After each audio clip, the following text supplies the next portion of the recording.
ഇതാണ് ഒറിജിനൽ കൂവപ്പൊടി. ഇതിപ്പോ കാണുമ്പോൾ രസമാണ്, ഉണ്ടാക്കിയെടുക്കാൻ ഒത്തിരി ബുദ്ധിമുട്ടുണ്ട്.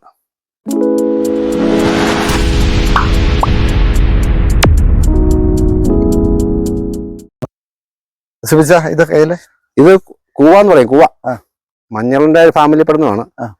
കൂവ ആരോറോട്ട് ഒക്കെ ഉണ്ടാക്കിയല്ലേ, ആരോറോട്ട് തന്നെ ഇംഗ്ലീഷിൽ പേര്. കൂവ ഇതാണ് സാധനം.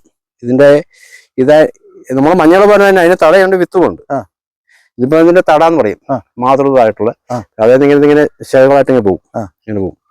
എന്നിട്ട് ഇതിന്റെ ഉപയോഗത്തിൽ എടുക്കുന്നത് പറഞ്ഞാൽ ഇത് വലിപ്പമുള്ളതാവും. ഇതിനെ നമ്മൾ കണ്ടിച്ചിട്ട് നന്നായി കഴുകി അരയ്ക്കണം. അരച്ചതിന് ശേഷം പിന്നെ നമ്മൾ പ്രത്യേക രീതിയിൽ പ്രോസസ് ചെയ്ത് അതിന് അരിപ്പയിലെന്ന് പറഞ്ഞാൽ ആദ്യം നമ്മൾ തുണി കെട്ടിയിട്ട് തുണിക്കകത്തൂടെ കലക്കി താഴോട്ട് ഒഴിക്കണം. അത് ശരി. എന്നിട്ട് അതിന്റെ സത്ത് എടുക്കണം. സത്ത് ആ സത്ത് നമ്മൾ വെള്ളത്തിലിടണം. വെള്ളത്തിലിട്ടിട്ട് അത് തെളിഞ്ഞു വന്നുകൊണ്ടിരിക്കും. അപ്പൊ അതിന്റെ അടിയുടെ ഊറിലാണ് നമ്മൾ എടുക്കുന്നത്. ഒരാഴ്ചത്തെ പ്രോസസ്സാണ് ആരോ റൂട്ട്.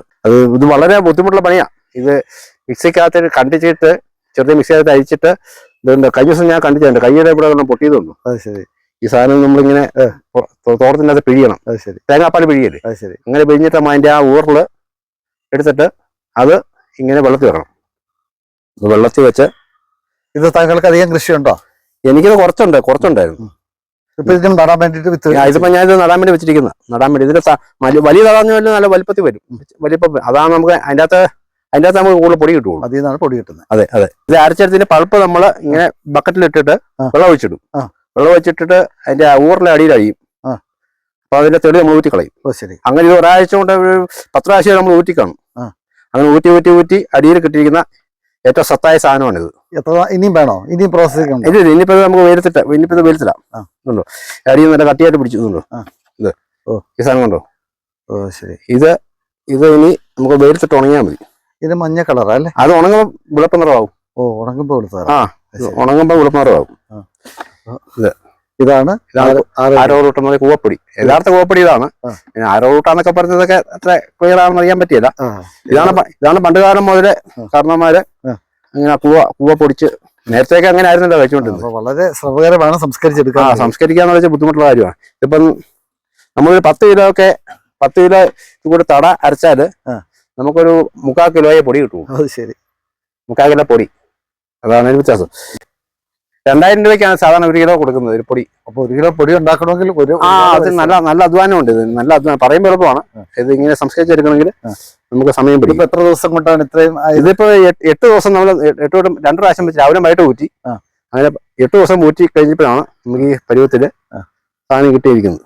ഇതുണ്ടോ? ഇതിപ്പോ മഞ്ഞ നിറമാണ്. അത് വെയിലത്തിട്ട് വെള്ളം പറ്റുന്നതോറും വെളുപ്പ നിറമായിട്ട് വരുന്നുണ്ട്. അതുകൊണ്ടോ ഇതാണ് നമ്മൾ അവസാനം സംസ്കരിച്ചെടുക്കുന്ന കൂവപ്പൊടി. ഇത് ഇപ്പം മഞ്ഞ നിറമാണതുകൊണ്ടോ വെള്ളം പറ്റുന്നതനുസരിച്ച് ഇതുണ്ടോ വെളുപ്പ് നിറമാകും. ഉണങ്ങി തീർന്നതല്ല.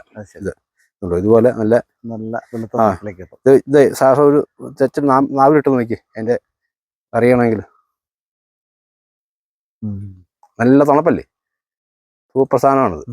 ഇതാണ് ഒറിജിനൽ കൂവപ്പൊടി. ഇതിപ്പോ കാണുമ്പോൾ രസമാണ്, ഇത് ഉണ്ടാക്കിയെടുക്കാൻ ഒത്തിരി ബുദ്ധിമുട്ടുണ്ട്. ഉരച്ച് കൈയെല്ലാം പോകും. പിന്നെ ഇപ്പം വേറെ അരയ്ക്കാൻ ഒത്തിരി ഒക്കെ ഉണ്ടതിന് വേണ്ടിയിട്ട് ഇപ്പം ഗ്രൈൻഡറൊക്കെ ഉണ്ടെന്നാ പറയുന്നത്. ഗ്രൈൻഡറിൻ്റെ അകത്ത് അരച്ച് പിഴിഞ്ഞെടുക്കാം. നമുക്ക് കുറച്ചായിട്ടൊക്കെ ആകുമ്പം അത് നടക്കുന്ന കാര്യമില്ലല്ലോ. എന്നാലും താങ്കളുടെ ഒരു പരിശ്രമം ചെറുതല്ല. അതെ, ഇതൊക്കെ നമ്മള് ബുദ്ധിമുട്ടാണെങ്കിലും വേണ്ടി ഇതൊക്കെ നമുക്ക് പിള്ളേർക്ക് ഏറ്റവും ഔഷധമാണിത്. പിന്നെ ഈ സ്ത്രീകൾക്കൊക്കെ ഈ ചൂടിനൊക്കെ ഇതിന് കൂവപ്പൊടി കഴിക്കാറുണ്ട്. പണ്ട് കാലത്തൊക്കെ ഞങ്ങളുടെ കാരണന്മാരൊക്കെ സ്ഥിരമായിട്ട് ഇത് അരച്ച് അങ്ങനെയാണ് ഭക്ഷണം കഴിച്ചുകൊണ്ടിരുന്നതെന്ന് പറഞ്ഞു. അപ്പൊ ആരോ റൂട്ട് എന്നുള്ള പരസ്യത്തിൽ കാണുന്നതല്ല, യഥാർത്ഥത്തിൽ ഒരു കർഷകൻ സംസ്കരിച്ചെടുത്ത. അതെ. പിന്നെ ഇത് തന്നെ കൂവ തന്നെ വെള്ളക്കൂവയുണ്ട്, നീലക്കൂവയുണ്ട്, മഞ്ഞക്കൂവയുണ്ട്. ഇത് യഥാർത്ഥ മഞ്ഞക്കൂവയാണ്. മഞ്ഞക്കൂവ 3 ഉണ്ട്. അതിൻ്റെ അകത്ത് ഏറ്റവും ഗുണമുള്ള സാധനം ഇതാണ്.